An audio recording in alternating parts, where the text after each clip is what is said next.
Un algorithme, c'est une suite d'instructions qui répond à un problème donné. Alors il peut y avoir des algorithmes qui vont plus ou moins vite, des algorithmes qui utilisent plus ou moins de mémoire, et il y a même des algorithmes qui sont dits probabilistes, qui donnent la bonne réponse que dans, par exemple, 90% des cas.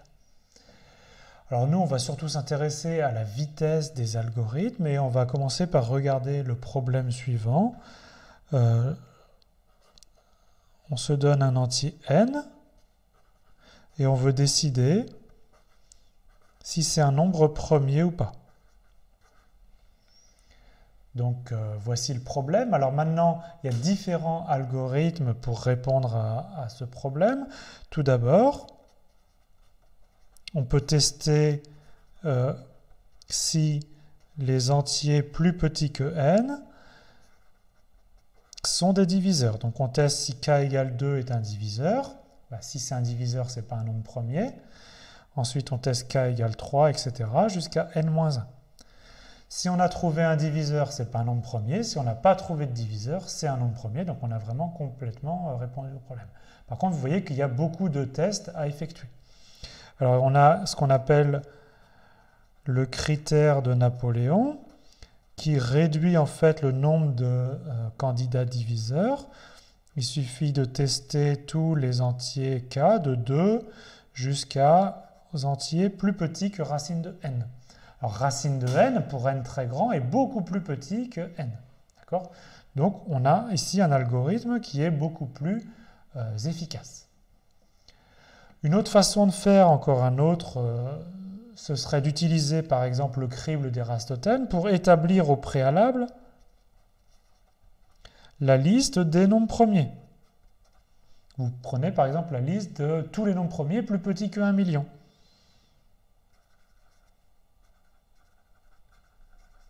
Et maintenant, pour votre algorithme, consiste juste à tester si votre entier n est dans cette liste ou pas. Alors, tester si un entier n est dans une liste ordonnée, c'est extrêmement rapide. Mais par contre, établir cette liste au préalable, ça vous demande beaucoup de travail. Même si vous le faites une fois pour toutes, c'est énormément de travail et ça peut être réalisé que jusqu'à un certain point. Au-delà d'un grand nombre, on n'arrivera pas à établir cette liste. Et enfin, il y a aussi des algorithmes probabilistes, comme le test de Fermat, qui ne vous donnent pas une réponse sûre à 100%.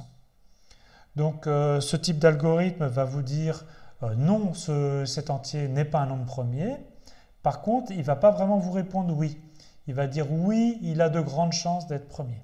Alors vous pouvez réitérer le test avec d'autres paramètres pour être de plus en plus sûr.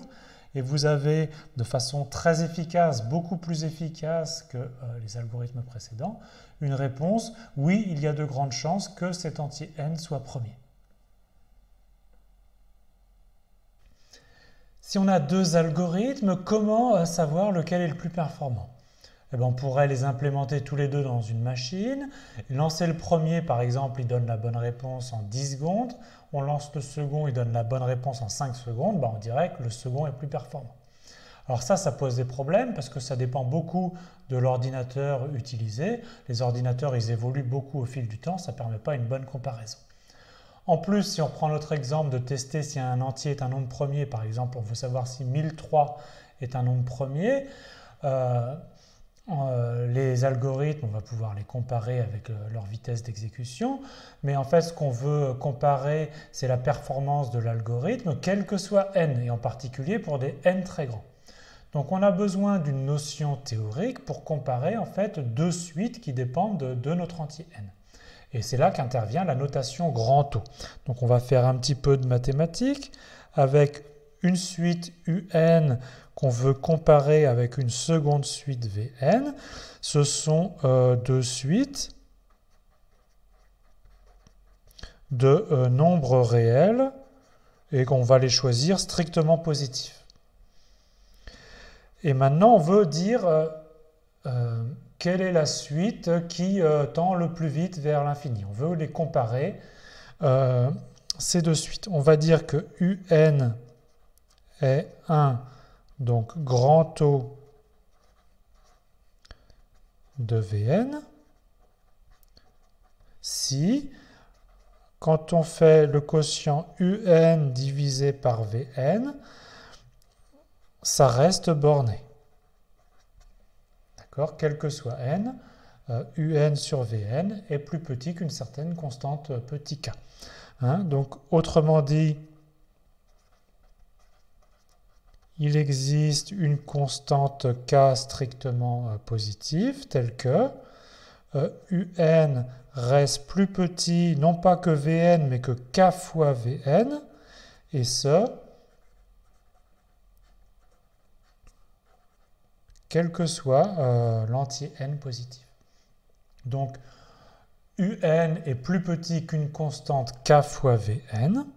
D'accord? C'est la même chose de dire que UN sur Vn reste borné.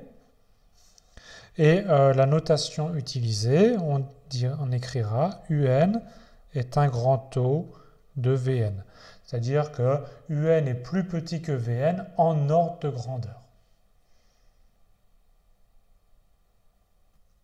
Passons à quelques exemples pour illustrer cette notation grand O. On va prendre UN est égal à 2n au carré et Vn, la suite définie par exponentielle n. Alors, on forme le quotient UN sur Vn et on voit que ce quotient tend vers 0. Donc, en particulier, le quotient est borné quand n tend vers l'infini et donc est borné pour tout n. Et donc, ça veut dire que comme ce quotient est borné, on a bien que UN est un grand O de Vn. Par contre, on n'a pas que Vn est un grand O de UN. Attention, c'est bien UN qui est en ordre de grandeur plus petit que Vn. Faisons un autre exemple avec UN est égal à 3n plus 1 et Vn est égal à 2n moins 1. On forme le quotient UN sur Vn, cette fois-ci qui tend vers 3,5. Donc, ça veut dire, comme on a une limite finie, ça veut dire que UN sur Vn, c'est un quotient qui va rester borné. Et donc, on a bien UN est un grand O de Vn. D'accord? Donc, attention, on a ici 3n plus 1, ici 2n moins 1, mais en ordre de grandeur, UN est bien un grand O de Vn. Donc c'est toujours, il y a à une constante multiplicative près. Remarquez que pour cet exemple-là, on a aussi Vn qui est un grand O de UN. D'accord? Donc pour cet exemple-là, on a aussi la relation inverse. Alors si je prends UN égale à racine de n et Vn est égal à log de n, alors attention, je vous laisse vérifier, former le quotient UN sur Vn. Vous allez voir que le quotient UN sur Vn tend vers plus l'infini, donc UN n'est pas un grand O de Vn. Par contre, si on forme le quotient Vn sur UN, alors lui il tend vers 0, et donc pour ces suites-là, c'est Vn qui est un grand O de UN. Alors qu'est-ce que ça veut dire UN est un grand O de n? UN est un grand O de n, ça veut dire que en fait UN est plus petit que k fois n pour une certaine constante k positive. Et qu'est-ce que c'est que UN est un grand O de 1? Alors 1 c'est la suite constante égale à 1, ça veut dire tout simplement que la suite est bornée UN est plus petit que k pour un certain k positif.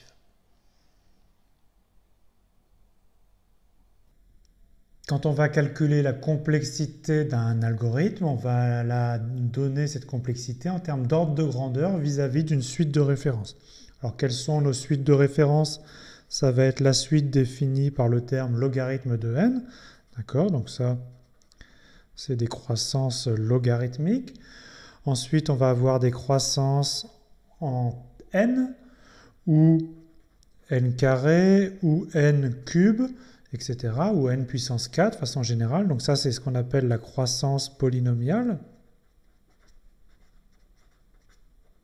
Le terme est un polynôme en n. Et puis, on a les suites en termes de la forme exponentielle n. Et donc, ça, c'est une croissance exponentielle. Alors maintenant, comment se comportent ces différentes suites de références vis-à-vis des ordres de grandeur? Ben, en fait, je les ai déjà écrites de la plus petite à la plus grande en termes de notation grand O. Donc, on a log de n qui est un grand O de n. D'accord? Et ensuite, n est un grand O de n au carré. N au carré est un grand O de n au cube, etc.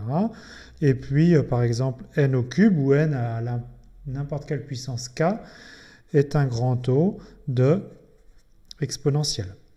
Alors, on pourrait intercaler d'autres suites de références. Par exemple, on peut intercaler ici racine de n, qui est compris entre log de n et n. Ou aussi, ce qui arrive souvent, n log de n, qui est compris entre n et n au carré. Alors, je vais faire juste le graphe de ces suites-là, pour vous montrer la vitesse à laquelle ces suites-là croissent. Donc, si on prend la suite n, la suite n, en fait, ça correspond à la droite, la première bisectrice. D'accord? Et donc, les termes 1 s'envoie sur 1, 2 s'envoie sur 2, 3 s'envoie sur 3, etc. D'accord? Donc, c'est une croissance linéaire. Si on a n au carré, d'accord, ça fait une croissance comme ça, sous forme de parabole. Et si on avait racine de n, ça fait comme ça la parabole symétrique. N au carré, racine de n. Alors maintenant, ce qui nous intéresse, on va dessiner aussi les autres. Alors le logarithme de n, lui, il est plus petit que tout le monde et la croissance est vraiment très très très lente. Donc logarithme de n, il tend bien vers plus l'infini en plus l'infini, mais très très très lentement. Et donc à l'opposé, lui, l'exponentielle n, il tend aussi vers plus l'infini, mais très très très vite et plus vite que tout le monde.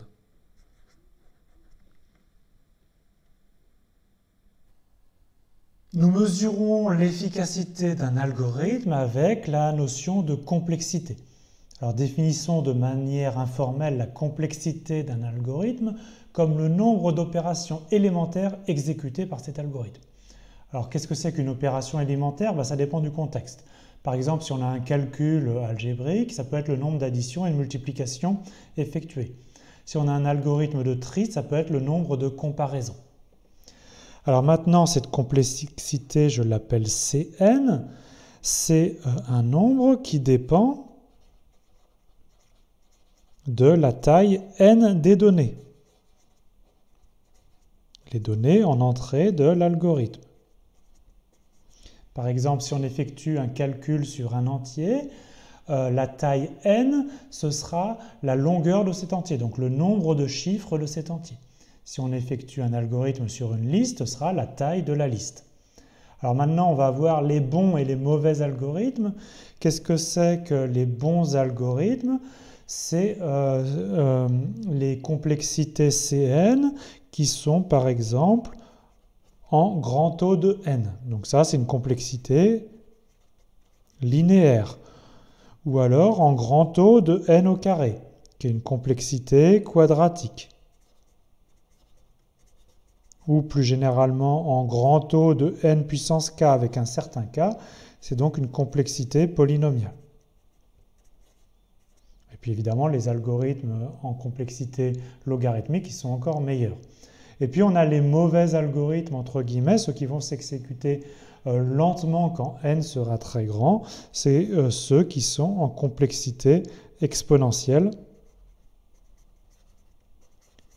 Ce qui veut dire que dans la pratique, pour des valeurs de n très grands, on n'aura pas le résultat en un temps raisonnable. J'illustre cette notion de complexité avec un problème à résoudre et différents algorithmes qui répondent à cette question et on va étudier leur complexité. Donc, en entrée, on a A et B qui vont être deux entiers qui ont n chiffres. Et le problème, c'est tout simplement de calculer le produit A fois B. Maintenant, il y a plusieurs méthodes pour calculer cette multiplication. Il y a tout d'abord la méthode que vous avez appris à l'école primaire. Et cet algorithme, puisque c'est quand même un algorithme, est pour complexité, comme ordre de grandeur, grand O de n au carré. Donc n, c'est le nombre de chiffres de vos entiers.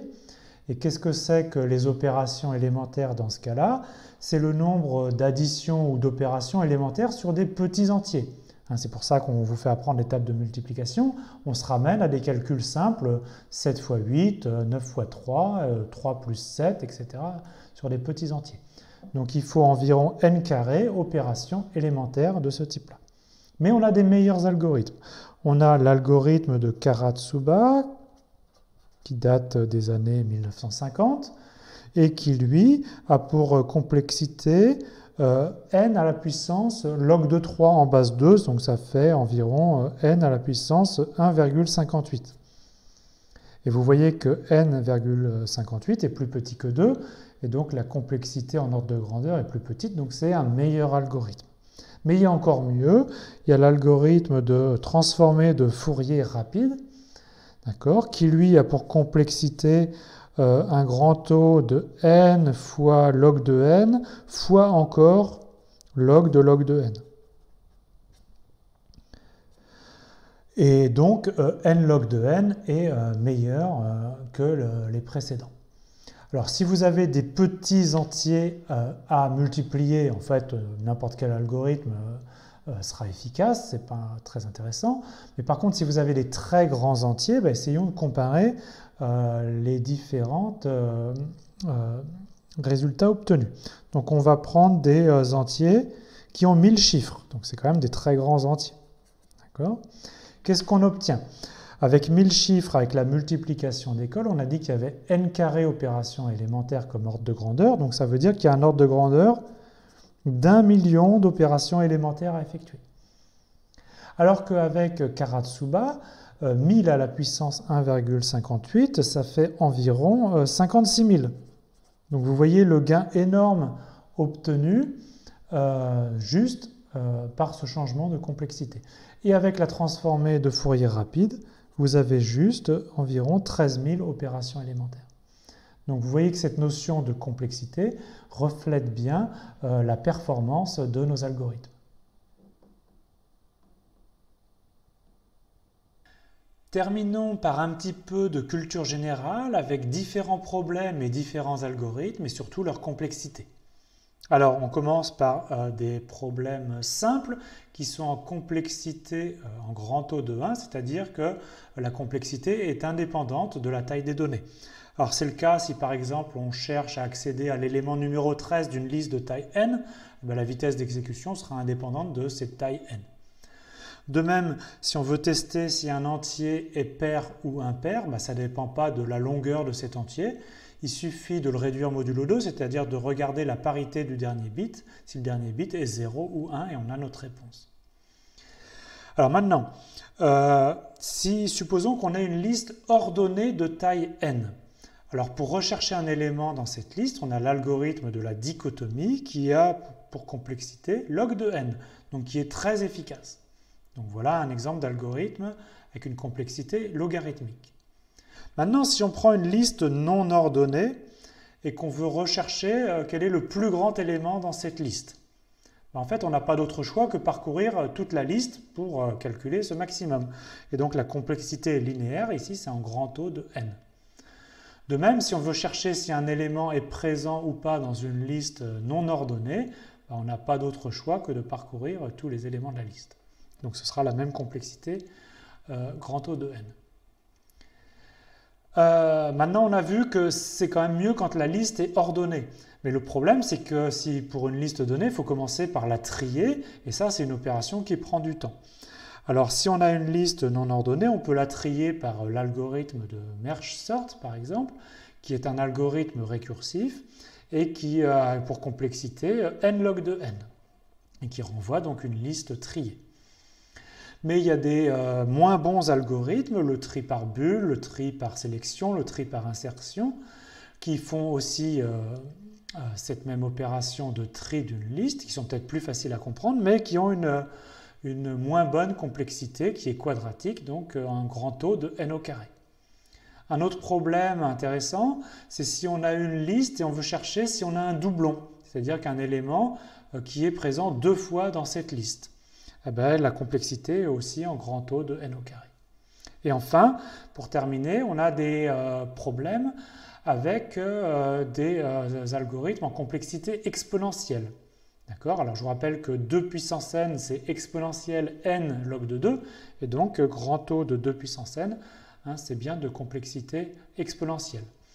Alors on a le problème du voyageur de commerce avec n villes, pour lequel il doit parcourir n villes, et donc il doit trouver le meilleur trajet pour optimiser son voyage.